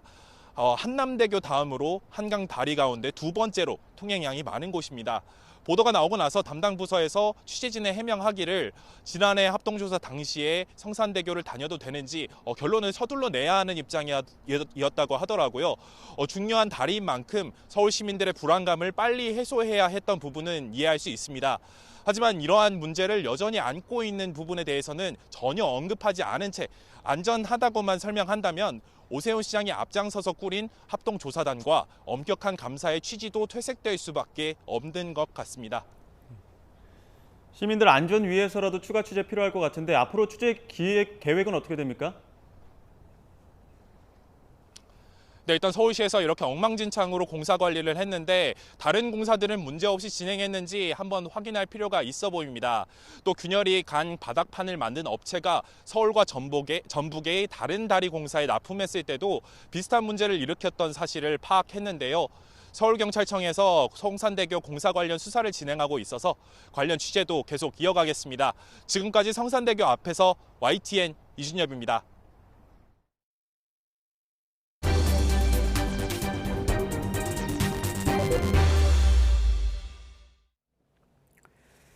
무인 점포를 이용하다 보면 무심코 신용카드를 놓고 나오는 경우가 종종 있습니다. 네, 이런 카드를 훔쳐서 물건을 산 뒤 되파는 수법으로 현금화한 중학생들이 붙잡혔는데 이들 뒤에는 어른이 있었습니다. 제보는 Y 황보혜경 기자가 전합니다. 지난달 20일 경기 부천시 노래방. 중학생이 겉옷 안주머니를 뒤적이더니 마지못해 무언가를 꺼냅니다. 다름 아닌 신용카드였습니다. 양쪽 주머니에서도 카드가 하나둘씩 나왔는데 어느새 한 손에 가득할 정도입니다. 네가 훔친 거 인정하지? 내 거 카드 쓴 거 네가 인정하지? 노래방 인근 중학교 2학년생인 A군입니다. 무인 점포에 신용카드를 두고 온 한 손님이 사용처를 뒤지다 결국 노래방에서 A군을 붙잡았습니다. 카드 쓴 점포가 있을 거 아니에요? 그 주변을 이렇게 돌아보다 보니까 비슷한 사람이 이제 있어갖고 잡게 됐어요. 카드를 이제 꺼냈어요. 근데 내 카드가 아닌 거예요. 다른 카드가 계속 나오게 된 거죠. A군은 같은 학교에 다니는 또래들과 무인 점포를 돌아다니며 카드를 훔친 혐의로 경찰 조사를 받고 있습니다. 경찰 조사 결과 A군이 갖고 있던 카드는 20여 장으로 이 가운데엔 분실한 지 1년이 넘은 카드도 있었던 거로 확인됐습니다. A군은 무인 점포에 있는 분실 카드 보관함을 누구나 열 수 있다는 점을 노렸습니다. 그리고 이 카드로 편의점에서 담배 등을 산 뒤 또래 친구들에게 웃돈을 주고 되팔아 현금화했다고 말한 거로 확인됐습니다. 범죄 수법이 치밀했던 겁니다. 알고 보니 배후엔 20대 남성이 있었습니다. 훔치란 불러. 전화해. 범행 심각성을 모르는 청소년들을 이용해 대리 범죄를 저지르게 했을 가능성이 큽니다. 청소년 범죄 특징을 보면 이 아이들은 이거 심각성을 모르고 자기가 이렇게 드러나는 게 얼마나 위험한지도 잘 몰라요, 아이들은. 성인들은 다 알거든요. 이거 내가 하면 잡힌다. 그래서 자기가 직접 하지 않는 거예요. 경찰은 20대 남성이 다른 청소년들에게도 같은 범죄를 시켰는지 조사하고 있습니다. YTN 황보혜경입니다. 아픈 아버지를 학대해 숨지게 하고 시신을 냉장고에 유기한 혐의를 받는 20대 아들이 징역 9년을 선고받았습니다. 재판부는 피고인이 당뇨와 치매 등을 앓는 아버지에게 약과 음식을 주지 않아 기아 상태에 이르게 했고 화상을 입힌 뒤 내버려두어 사망하게 했다며 죄질이 매우 좋지 않다고 밝혔습니다. 다만 아버지를 혼자 병간호했고 처지를 비관해 피해자와 함께 수차례 극단적인 선택을 하려 한 점 등을 고려했다고 양형 이유를 설명했습니다. 그룹 UN 출신의 가수 겸 배우 김정훈 씨가 전 연인을 상대로 1억 원의 명예훼손 손해배상 소송을 냈지만 졌습니다. 재판부는 김 씨가 제출한 증거들만으로 A 씨가 임신을 이유로 협박을 했다거나 허위 사실을 유포하고 언론사에 제보했다고 인정하기 부족하다고 판단했습니다. 또 A 씨가 실제 출산한 아이가 김 씨의 친생자라고 판단된 점에 비춰볼 때 SNS에 관련 사진 등을 올리며 김 씨를 태그한 행위를 불법으로 보기 어렵다고 설명했습니다. 어제 저녁 7시쯤 서울 종암동 다세대 주택에서 발생한 화재 사고와 관련해 입주민인 20대 여성 A씨가 경찰에 붙잡혔습니다. 경찰은 A씨가 고의로 불을 냈을 가능성이 있다고 보고 방화 혐의로 입건해 조사하고 있습니다. 이 불로 인명피해는 없었지만 주민 일부가 연기를 흡입했고 임시 숙소로 대피했습니다. 이태원 참사 보강 수사에 나선 검찰이 오늘 오전부터 서울경찰청 김광호 청장실과 홍보 담당관실 등을 압수수색했습니다. 검찰은 경찰 특별수사본부에서 넘겨받은 김 청장 등의 업무상 과실치사상 혐의를 수사하기 위한 것이라고 설명했습니다. 국내 최대 재건축 아파트인 둔촌 주공 일반 분양 계약률이 70% 수준으로 예비 당첨자 계약까지 진행할 경우 90%까지 이를 것으로 예상됩니다. 고금리의 고분양가로 대규모 미분양 우려를 낳았지만 정부가 잇따라 규제 완화 대책을 발표하면서 선방한 것으로 풀이되고 있습니다. 이동우 기자가 취재했습니다. 12,000여 가구 규모 국내 최대 재건축 단지로 4,700여 가구를 일반 분양하는 서울 강동구 둔촌주공. 고금리 상황에서 고분양가 논란을 빚으며 1순위 청약 평균 3.7대1 경쟁률을 기록하면서 초기 계약률이 40%에 그칠 수 있다는 전망도 나왔습니다. 하지만 뚜껑을 열어보니 계약률은 70% 수준으로 파악됐습니다. 미계약 물량이 1,400여 가구에 이르지만 당초 우려보다는 비교적 선방한 셈입니다. 정당 계약 마감 결과 70% 수준의 계약률이 예상되며 예비 당첨자의 계약까지 더해지면은 90%의 계약률은 무난할 것으로 추정됩니다. 정부가 둔촌주공 살리기라는 말이 나올 정도로 실거주 의무를 없애 입주 때 전월세를 놓을 수 있도록 하고 중도금 대출과 전매 제한 등 각종 규제를 풀어준 것이 주요한 것으로 풀이됩니다. 다만 모집 정원의 5배수인 예비 당첨자 계약까지 끝내더라도 3, 4인 가구가 살기 힘든 소형 평형을 중심으로 최소 300가구는 무순위 청약 물량으로 나올 것으로 예상됩니다. 정부의 대대적 규제 해제 이후 청약 분위기를 가늠해 볼 수 있는 둔촌주공에서 대규모 미계약이 발생하지 않으면서 부동산 시장에는 다소간 훈풍이 불 것으로 예상됩니다. 주택 청약 시장이 심각하게 침체되지는 않을 것이라는 신호로 볼 수 있고요. 향후 입지가 뛰어난 지역과 분양단지는 여전히 인기를 끌면서 분양 성적도 그리 나쁘지 않을 것으로 보입니다. 전문가들은 잇따른 고금리 여파로 집값 대세 하락기에 들어선 상황에서 입지에 따른 양극화 현상은 더욱 심화할 것으로 보고 있습니다. YTN 이동호입니다. 국토교통부는 전세 사기 방지를 위해 시중은행에 대출 대상 담보주택 확정 일자를 확인할 수 있는 권한을 부여한다고 밝혔습니다.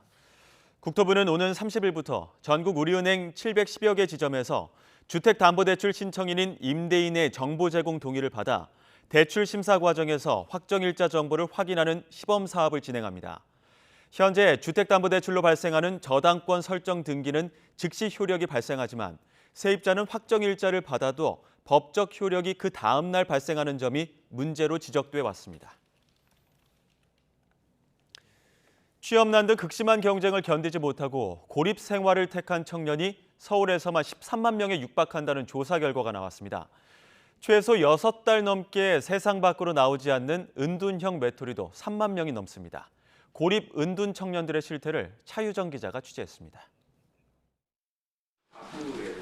김병일 씨는 대학 졸업 후 제대로 된 직업 없이 아르바이트를 전전했습니다. 그러다가 통풍이 발병해 일하는 것마저도 쉽지 않게 됐습니다. 자존감이 바닥으로 떨어진 상황에서 김 씨는 20대 초반부터 6년 가까이 거의 집 밖으로 나오지 않는 은둔 생활을 했습니다. 건강 이유로 취업이 좀 힘들었던 부분이 있었고요. 한창 나 24살 때 발병했으니까 가족들한테 좀 실망감도 많이 느끼고 또 제 자신에 대한 스스로에 대한 실망감도 느끼고 해가지고 방 안에서 틀어박힌 것도 많았습니다. 고립 생활을 하는 청년이 서울에만 13만 명에 이르는 것으로 조사됐습니다. 서울 청년 20명 가운데 1명꼴로 주변에 도움을 구할 사람이 없거나 사람들과 교류를 거의 안 하고 사는 겁니다. 또 이들 10명 가운데 4명은 이런 생활을 5년 넘게 지속했습니다. 최소 6달 넘게 집 밖으로 거의 나오지 않는 은둔형 외톨이도 3만 명이 넘습니다. 청년들은 마음의 문을 닫아버린 이유로 실직과 취업의 어려움과 심리 정신적 고통을 꼽았습니다. 쉽게 말해 극심한 취업난 속의 현실은 녹록지 않은 데다 과도한 경쟁과 반복되는 실패, 끊임없는 비교 속 자존감이 추락한 상황에서 차라리 세상과의 단절을 택했다는 겁니다. 이런 대학은 가야 되고 이때는 학교를 가야 되고 결혼을 해야 되고 이제 이런 기준들이 있는데 그 기준들에 자기가 부합하지 못한다고 생각을 할 때에는 자존감이나 위축감이 너무 드는 거예요. 고립 청년 20% 가까이가 정신 건강 관련 약물을 복용한다고 말한 만큼 고립 생활은 우울증으로 이어지기 쉽습니다. 운동 생활을 이제 횟수로는 이제 3-4번이 4번 정도 됐을 거고 이제 최장 기간은 한 4개월에서 5개월. 너무 방 안에만 있으니까 우울감이 너무 심해지더라고요. 상황이 심각한데도 이번이 전국 첫 실태 조사인 만큼 정부 차원의 실태 파악과 대책이 시급해 보입니다. 서울시는 우선 이번 조사를 토대로 고립 청년들을 위한 상담 시스템과 전문 센터를 운영할 예정입니다. YTN 차유정입니다.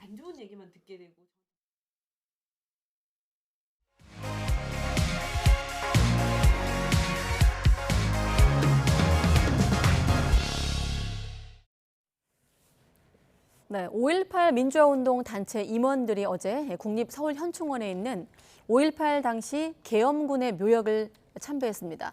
1980년 이후 43년 만에 첫 참배로 화해와 용서 행보로 주목을 받고 있지만 5.18 유공자 사이에선 아직은 아니다라는 목소리도 함께 나오고 있습니다. 어제 계엄군 묘역을 직접 참배한 황일봉 5.18 부상자 회장을 연결해서 이야기 들어보겠습니다. 네, 황 회장님 안녕하십니까?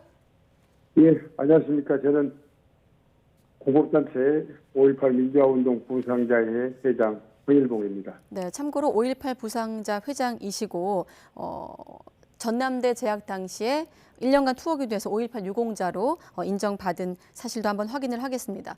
자, 예. 5.18 민주화운동 진압 과정에서 숨진 계엄군과 경찰의 묘역을 피해자 측이 참배를 했다는 건 대단히 큰 뉴스인데 어떤 계기가 있었습니까? 이제 저희들 내부에 이제 이런 마음들이 있었죠. 네. 정말 저희들 43년 동안 힘들고 어려웠습니다. 지금도 그런 분들을 매일 보고 삽니다.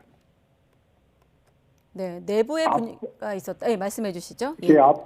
아픔을 겪은 사람만이 또 상대방의 아픔도 이해할 수가 있지 않겠습니까? 네. 우리 성경에서도 뭐 피해를 받아서 용서를 하는 것을 7번에 70번씩 해도 부족하다고 하는 그런 성경 말씀도 있다시피 네. 그동안 저희들은 저희 단체뿐만 아니라 수많은 언론과 단체에서 5.18 피해자들에 대한 아픔 등등을 저희들이 끊임없이 호소해 왔었습니다. 네. 그러나 43년 전에 광주에 투입됐던 젊은 병사들 이런 사람들이 부당한 명령에 갑자기 성공한 군인이 반란 계엄군으로 이렇게 되고 네. 그리고 또 가해자가 되고 동시에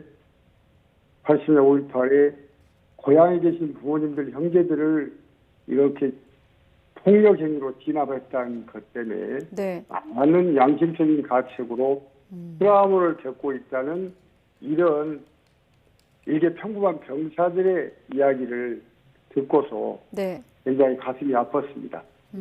그리고 이제 지난 작년 5월 26일과 27일 사이에 자식을 잃은 어머니, 남편을 잃은 어머니, 그 다음에 형제를 잃은 이런 분들과 네. 80년 5.18 당시에 광주에 진압군으로 투입됐던 계엄군들과 눈물 어린 서로의 포옹으로 서로를 용서하고 네. 심지어 계엄군을 내 잃은 자식 대신 너희들이 여러분들이 내 자식이 되어주면 좋겠다고 하는 우리 어머님들 목소리를 들을 수 있었습니다. 네. 예, 지금 그리고 저희들에게도 또 그때 당시에 80년에 현장에 투입됐던 계엄군 박모 대위께서도 저희들 150명 환경봉사하는 데 오셔서 네. 그동안 과거를 용서해달라 라고 정식으로 사죄 요청을 했고요. 예. 그리고 이제 금년 1월 11일에는 그의 연장선상에서 공수특전단 광주 시기부의 고모님들 또 대장님들이 오셔서 저희들이 그 과거의 허물을 좀 덮어 네. 용서해 주시라 하는 이런 일련의 과정들이 있어서 저희들이 이제 과감하게 알겠습니다. 화해와 감사를 하는 이런 마음으로 우리가 먼저 네. 진정성 있게 지금 서울 국립현충원에 안장되어 계신 병사들과 묘역, 장교들 묘역 그리고 네. 그때 시장까지 경찰 묘역을 이렇게 참배하게 됐습니다. 네, 지금 화면에도 참배 당시 화면이 지금 보도 화면으로 나가고 있는데 이번 화해 행보에 특전사 동지회 임원들도 이렇게 화면처럼 함께한 것으로 알고 있습니다. 아까 눈물 흘리는 모습도 지나갔는데 사실 복잡한 심정이었을 것 같거든요. 예. 네, 어떤 생각이 드셨습니까? 그 병사 그 묘역을 보면 저기 뭐 승병 영장, 예. 뭐 이런 병사 묘역에 그분들 나이가 그 20대, 19세, 20세 됐을 텐데요. 네. 저도 자식을 키우고 있고 최근에도 이틀 전에 해군에 근무하다가 아들이 이제 전역을 했는데 네. 두 팔 벌리면 아들이 뛰어오지 않습니까? 그때 당시에 우리도 그랬겠지만 병사를 지낸 부모님들도 지금도 아마 두 팔 벌리면 자식이 품에 안길 것 같은 그런 착각과 환상 속에 네. 살아왔을 텐데 그분들은 우리들은 억울하다고 고소도가 있지만 그분들은 가해자로 둔갑돼서 어디다가 그런 것을 할 수 있었겠습니까? 예. 그래서 얼마나 힘들었을까 하고 저도 모르게 눈물이 좀 나왔습니다. 네. 하지만 이런 행보에 화합과 어떤 용서의 행보에 5.18 단체 내부에서는 좀 다른 목소리, 다른 결의 목소리가 나와야 된다는 걸로 알고 있거든요. 그러니까 이제 네. 가해자가 먼저 사과를 하고 피해자가 용서 여부를 결정해야 된다. 이런 내부 비판. 그러니까 임원단의 행보에는 뜻에는 찬성하지만 시기나 방법엔 좀 아직은 이르다. 이런 목소리가 있더라고요. 이렇습니다. 자, 가해자가 용서를 벌써 빌었지 않습니까? 한 분, 두 분. 네. 지난 5월 26일하고 7일 사이에 계엄군들이 우리 5월 어머니들한테 와서 용서를 빌고 그러니까 우리 어머님들이 다 따뜻하게 포용해서 같이 눈물을 흘리고 이렇게 화해와 용서를 해주셨어요. 회장님, 그러면 그때 그 용서의 메시지는 구체적으로 어떤 것이었습니까? 계엄군들이 그 당시에 광주에 투입돼서 부당한 명령에 투입돼가지고 자기도 모르게 어쩔 수 없는 네. 상부의 명령에 그렇게 한 거에 대해서 죄송하고 잘못됐다라고 말씀을 했고요. 예. 거기에 우리 어머니부터 화답을 그래 너희들이 문제가 있냐? 네. 명령에 살고 명령에 죽을 수밖에 없는 너희들이야말로 정말로 불쌍하고 안타깝다. 네. 그래서 내 자식은 나도 내 자식이 이럴 수 없으니 너희들이라도 내 자식 역할을 해주면 좋겠다. 네. 라고까지 해서 그 어머니의 심정을 저희들이 절절히 이어 받아야 되겠다. 네. 그래서 저희들이 이렇게 했고요. 그 가해자가 한꺼번에 2만 명이나 투입됐는데 네. 2만 명이 어디서 어떻게 한꺼번에 모여서 어떻게 사과를 하고 사죄를 할 수 있겠습니까? 그럴 장소도 없고 그렇게 방법도 할 수가 없지 않겠습니까? 예. 그리고 이와 같이 저희들이 이런 행보가 사전에 전제되지 않고 마음이 딱 닫혀 있는데 내가 가해자입니다라고 뛰어나왔을 때 네. 어떤 봉변을 당할지도 모르고 그런 충분한 조감이 되지 않는 선에서는 2만 명이나 되는 계엄군들이 마음을 열고 진정한 마음을 열고 진정한 사죄나 이런 걸 할 수가 없으라고 봅니다. 그래서 이제 막 시작입니다. 이제 이 시작 단계니까 예. 이런 저희들이 진정을 아신다면 또 특전사에서도 정말로 진정성 있게 5.18 난치하고 하야했으니 여러분들도 가서 그동안 지난날 잘못을 올 어머님들을 뿐만 아니라 5.18 당사자나 광주 시민들이 가서 네. 잘못했다고 사죄해야 되지 않겠냐. 이런 메시지가 서로 전달이 되면 이제 광범위하게 2만 명 전부가 다 사죄할 수 있다고 봅니다. 그래서 네. 다시 한번 말씀드리지만 이제 시작이다. 네, 회장님 말씀처럼 지금 이제 시작이거든요. 시간을 많이 네. 못 드려 죄송합니다만 30초 더 드리고 앞으로 피해자 단체의 목소리를 더 좀 참여시켜 나갈 계획인 걸로 알고 있거든요. 예, 그렇습니다. 유공자분들의 일각의 우려 목소리 어떻게 담아가실 계획인지 끝으로 짧게만 좀 부탁드리겠습니다. 예, 지금 그 반대하는 목소리 충분히 압니다. 네. 그래서 이걸로 뭐 저희들이 끝낸다는 것이 아니고 앞으로 2월 19일에도 소위 가해자라고 하는 우리 계엄군들이 하고 저희들하고 감사와 화해와 감사의 네. 선언식을 해서 앞으로 지속적으로 저희들하고 교류를 맺으면서 현재 잠들어 계시는 국립 5.18 민주 묘지에 가서 끊임없이 참배하고 예. 거기서 회개하고 또 잘못을 이렇게 마음속으로 비는 그런 행사를 지속적으로 해 나갈 계획입니다. 또 그렇게 네. 또 약속을 했고요. 알겠습니다. 이번 행보는 화해의 첫걸음 말씀하신 대로 신호탄으로 이해하겠습니다. 앞으로 광주 시민들 또 5월 단체 목소리를 더 담아서 더 확장된 개념의 화해와 용서 행보를 좀 기대하겠습니다. 네, 황일봉 많이... 회장님, 네 오늘 말씀 고맙습니다. 네, 감사합니다. 예.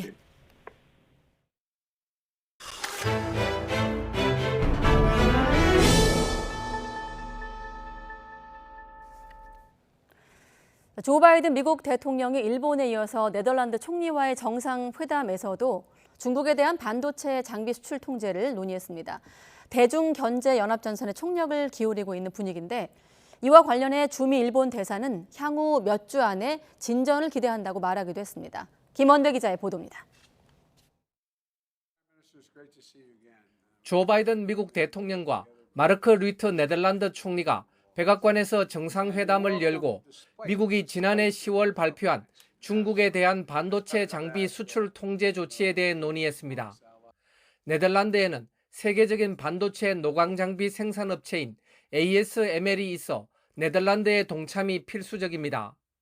카린 장피에르 백악관 대변인은 기자 질문에 우리는 이 문제가 국가안보 차원에서 갖는 중요성을 인지하고 있다면서 바이든 대통령은 다른 사안과 함께 이 문제를 논의했다고 말했습니다. 장피에르 대변인은 이 사안에 대해서 발표할 내용이나 추가로 공유할 내용은 없다고 밝혔습니다. So just want to be very clear on this as well. We don't push any of our allies or our partners. We consult with them closely. and they make their own decisions. And this is how we move forward with our relationship, again, with our allies and partners. 지난 13일 백악관에서 열린 미일 정상회담에서도 이 문제가 논의됐다고 두 나라 관계자들이 전했습니다.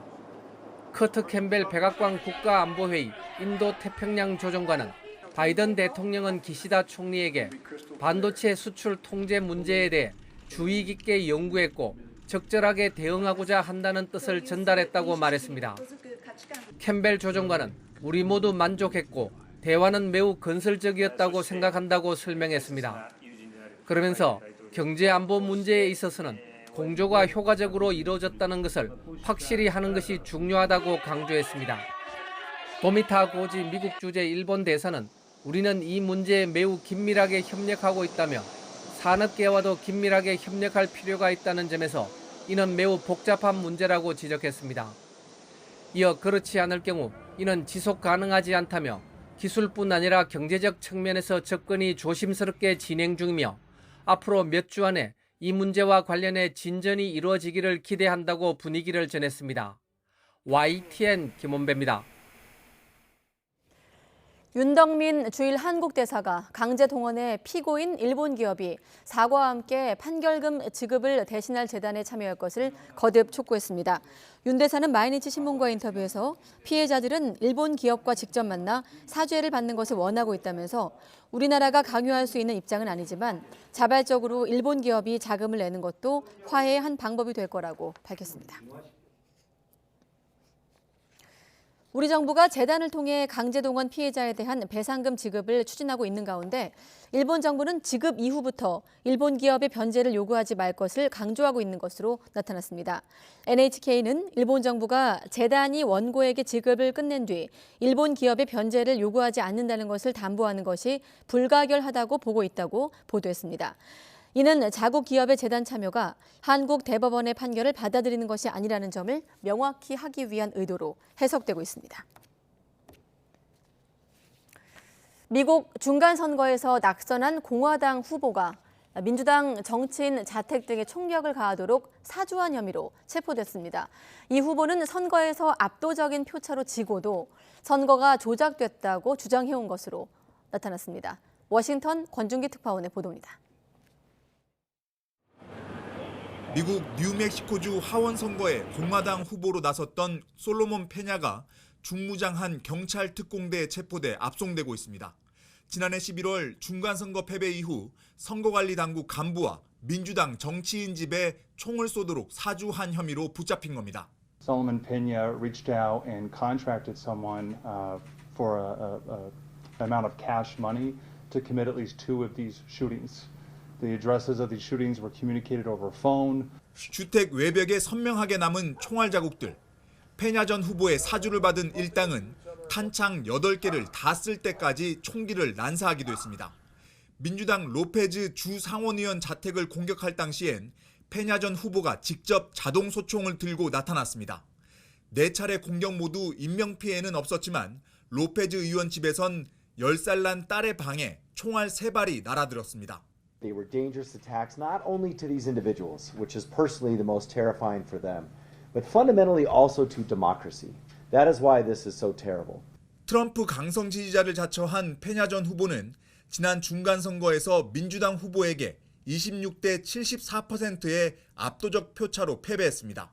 하지만 페냐는 선거 바로 다음 날 트위터에 결과를 인정할 수 없다는 글을 올리며 선거가 조작됐다고 주장해왔습니다. 미국 국토안보수사국은 최근 낸시 펠로시 하원의장 남편에 대한 공격에서 보듯 극단주의 성향 인사에 의한 정치적 범죄 가능성이 날로 커지고 있다고 경고하고 있습니다. 워싱턴에서 YTN 권중입니다. 국경을 넘어 망명을 요청한 러시아 용병 기업 와그너 그룹의 전 지휘관이 죄수 출신 용병의 실상을 폭로했습니다. 와그너 그룹이 본보기 처형 같은 무자비한 살해 협박으로 용병들을 전쟁터로 내몰았다고 합니다. 보도에 이상순 기자입니다. 용병 기업 와그너 그룹의 전 지휘관 메드베데프가 새해 어느 날 넘은 러시아와 노르웨이 국경입니다. 고난의 시작은 용병 계약 직후인 지난해 8월부터였습니다. На военную службу с разных колоний Российской Федерации Вот. И в целом, как бы раньше отношение к стало с приездом заключенных изменилось. Как-то за людей перестали считать. 와그너 그룹의 죄수 용병에 대한 처우는 실로 무자비했습니다. Мне известно достоверно о 3 расстрелах заключенных, именно которые пытались совершить попытку побега с госпиталя по ранению, и, соответственно, известно о... 본보기 집단 처형으로 극심한 공포를 조장하기도 했습니다. расстрелов. Это именно привозили на полигон к прибывшим заключенным, где, показательно, вот предатели, вот отказники, вот смотрите, что может быть. 메드베데프는 우크라이나에서 지휘관으로 근무할 때 우크라이나군에 붙잡혔다가 포로 교환 때 부대로 돌아온 탈영병이 망치로 처형당했다고도 했습니다. 하지만 와그너 그룹 창업자 예브게니 프리고진은 메드베데프가 우크라이나가 아닌 노르웨이에서 일했다고 주장하면서도 이 같은 폭로를 구체적으로 반박하지는 않았습니다. 푸틴의 신복과도 같은 와그너 그룹은 사면을 미끼로 중범죄자들을 데려와 우크라이나의 격전지에 투입하고 있습니다. 최근에는 시베리아와 극동에서 여성 80여 명을 성폭행하고 살해해 종신 복역 중인 연쇄살인범도 지원 의사를 밝힌 것으로 전해졌습니다. YTN 이상순입니다. 핸드볼의 저변 확대를 위한 이른바 핸볼 페스티벌이 올림픽공원 SK 핸드볼 경기장에서 열렸습니다.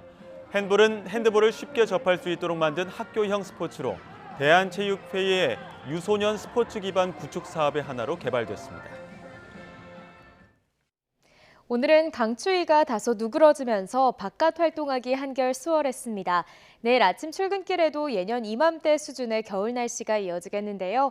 내일 서울 아침 기온은 영하 5도로 오늘과 비슷하겠고요. 한낮에는 5도까지 오르는 등 평년 기온을 3도가량 웃돌겠습니다. 다만 중국발 스모그의 황사까지 유입되면서 서쪽 지방을 중심으로 공기가 탁하겠습니다. 호흡기 건강관리에도 신경 써주시기 바랍니다. 또 내일 저녁부터 모레 아침 사이 또 한 차례 눈비가 내리겠는데요. 예상되는 눈의 양은 강원도에 최고 5cm, 경기 동부와 충북 북부에도 1에서 3cm의 눈이 내려 쌓이겠고요. 서울 등 그 밖의 중부와 전북, 경북에는 1cm 안팎이 되겠습니다. 도로 미끄럼 사고에도 각별히 유의해 주시기 바랍니다. 내일 아침 기온은 예년과 비슷하거나 조금 낮게 출발하겠습니다. 내일 서울 아침 기온 영하 5도, 대전 영하 6도, 부산은 영하 1도가 예상됩니다. 한낮 기온은 오늘보다 1에서 4도가량 높겠습니다. 내일 낮 기온 서울 5도, 대전과 대구는 6도가 예상됩니다. 이후 금요일 오후부터 날이 다시 추워지겠고요. 설 연휴가 시작되는 토요일에는 서울 아침 기온이 영하 10도까지 떨어지는 등 한파가 찾아올 전망입니다. 지금까지 날씨 정보였습니다. 가장 빠른 종합뉴스 뉴스큐 마치겠습니다. 이어서 이브닝 뉴스가 방송됩니다. 시청해주신 여러분 고맙습니다.